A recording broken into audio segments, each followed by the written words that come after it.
নমস্কার বন্ধুরা, daily cooking and life স্টোরিতে তোমাদের অনেক অনেক স্বাগত। কেমন আছো তোমরা সবাই? আশা করি সবাই খুব ভালো আছো।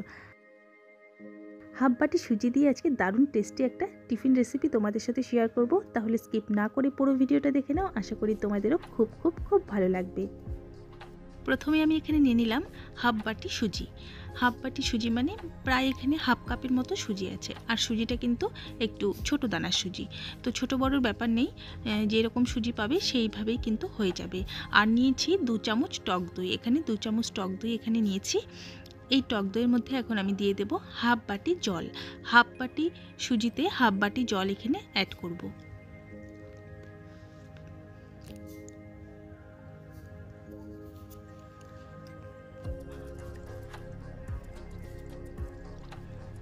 এখন আমি এর মধ্যে দিয়ে দেব হাফ চামচ চিনি। এখানে চিনিটা দেওয়ার কারণ হলো, যেহেতু টক দই দিয়েছি সেহেতু আমি এখানে হাফ চামচ চিনি দিয়ে দিলাম। এবার দিয়ে দেব সামান্য লবণ। এখানে আমি সন্দক লবণ নিয়েছি, তোমরা চাইলে নর্মাল লবণও নিতে পারো। আর দিয়ে দেব 1 চামচ সাদা তেল। এবার মিক্সিতে ভালো মতো ঘুরিয়ে নেব।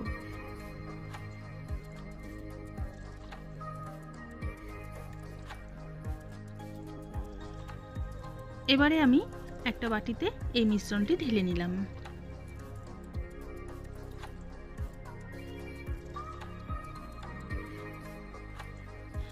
এবার আমি দিয়ে দিলাম বেকিং সোডা, একদমই সামান্য বেকিং সোডা আমি এখানে দিয়ে দিলাম। এবার সমস্তটা ভালো মতো মিশিয়ে নেব।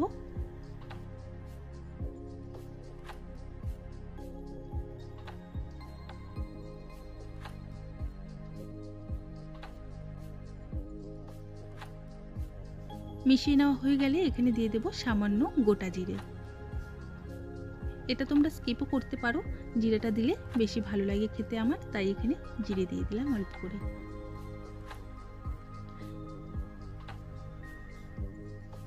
আবারও সমস্তটা ভালো মতো মিশিয়ে নিলাম। এই ব্যাটারটা কিন্তু একদম রেডি হয়ে গেছে। এখন একটা কেক টিন নিয়ে নিয়েছি। এটা একটা মিডিয়াম সাইজের কেক টিন। কেক টিনের পরিবর্তে তোমরা কিন্তু যে কোনো স্টিলের বাটিতেও করতে পারো। তো কেক টিনটার মধ্যে আমি কিন্তু সাদা তেল মাখিয়ে নিয়েছিলাম আগে থেকেই। এবার মিশ্রণটি সম্পূর্ণ ওই কেক টিনের মধ্যে ঢেলে দিলাম।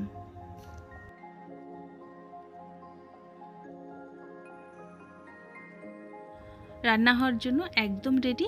অন্যদিকে কিন্তু আমি একটা কড়াইয়ের মধ্যে জল বসিয়ে দিয়েছিলাম। জলটা হালকা গরম হয়েছে, এর উপরে একটা প্লেট উল্টো করে আমি বসিয়ে দিলাম। এর উপরে আমি এই কেক টিনটা বসিয়ে দেব। ঢাকা দিয়ে রেখে দেব 10 মিনিট। 10 মিনিটের মধ্যে কিন্তু সুন্দরভাবে হয়ে যাবে। গ্যাসের ফ্লেমটা মিডিয়ামে রেখে 10 মিনিট রান্না করে নেব। ফিরে এলাম 10 মিনিট পর। তোমরা দেখে বুঝতেই পারছো সুন্দরভাবে হয়ে গেছে। এখন আমি গ্যাসটা বন্ধ করে নামিয়ে ঠান্ডা করে নেব। ভীষণই টেস্টি এবং হেলদি একটা রেসিপি, খুব কম সময়ের মধ্যে হয়ে যায়। তোমরা কিন্তু একবার অবশ্যই ট্রাই করো। আশা করি ছোট থেকে বড় সবারই ভীষণই পছন্দ হবে। ঠান্ডা কিন্তু হয়ে গেছে। এখন একটা ছুরির সাহায্যে সাইডগুলো একটু আলগা করে নেব, তাহলে কিন্তু খুব সহজেই বেরিয়ে আসবে। একটু চারপাশটা এইভাবে আলগা করে নিচ্ছি।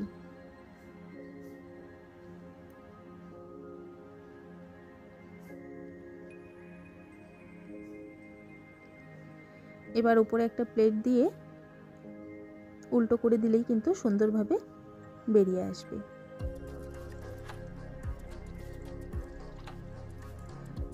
তো তোমরা দেখে বুঝতেই পারছো কি সুন্দরভাবে বেরিয়ে এসেছে, একটুকু কিন্তু কেক টিনের গায়ে লেগে নেই।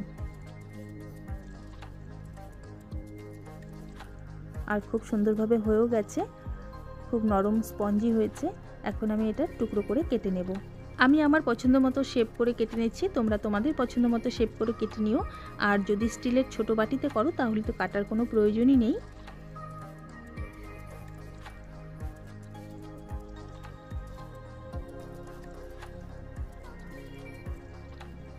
এইভাবে আমি পিৎজা শেপ করে কেটে নিলাম।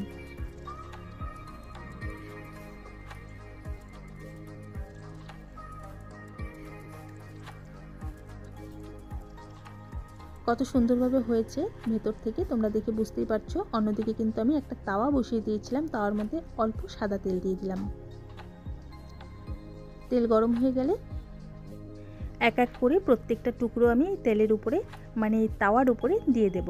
আর এটা কিন্তু আমি উল্টো করে দিচ্ছি, মানে সোজা পাশটা তাওয়ার দিকে দিচ্ছি আর উল্টো করে রাখছি। মানে কেক টিনের নিচে যে অংশটা ছিল সেটা আমি উপরের দিকে দিচ্ছি। ওপর পাশটা আগে ভেজে নেব।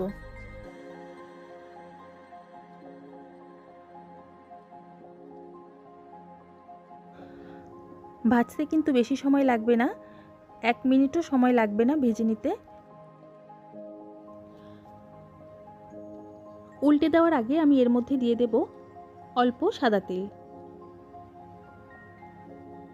এইভাবে 1 চামচের মতো সাদা তেল সবগুলো টুকরোর মধ্যে এইভাবে ছড়িয়ে দিলাম।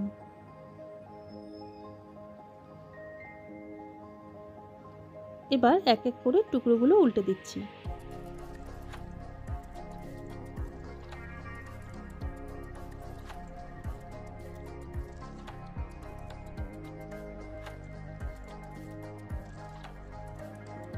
ভাজা কিন্তু প্রায় হয়ে গেছে, তো তোমরা দেখে বুঝতেই পারছো সুন্দর লাল লাল করে ভেজে নিয়েছি।